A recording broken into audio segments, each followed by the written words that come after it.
வணக்கம். இப்போ கேரளாவில் புதுசாக ஷிகெல்லா வைரஸ் அப்படிங்கிற ஒரு நோய் பரவிக்கிட்டு இருக்கு.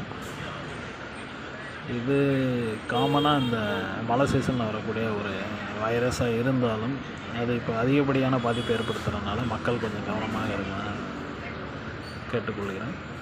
மேலும் இந்த குடிநீரை காய்ச்சி குடிக்கவும், தேங்கின குடிநீரை எந்த ஒரு அசுத்தம் ஆகாத அளவுக்கு க்ளீனாக வச்சுக்கணும்.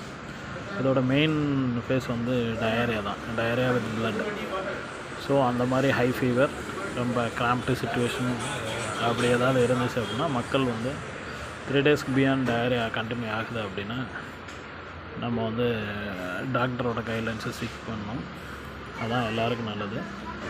இது ஈஸியாக தொற்று மாதிரி பரவுற காரணத்தினால் எல்லோரும் கொஞ்சம் ஜாக்கிரதையாக குடிநீரை காய்ச்சி குடித்து ஜாக்கிரதை அந்த மழை காலத்தை எதிர்கொள்ள தயாராக வேண்டும் என்று கேட்டுக்கொள்கிறேன். நன்றி.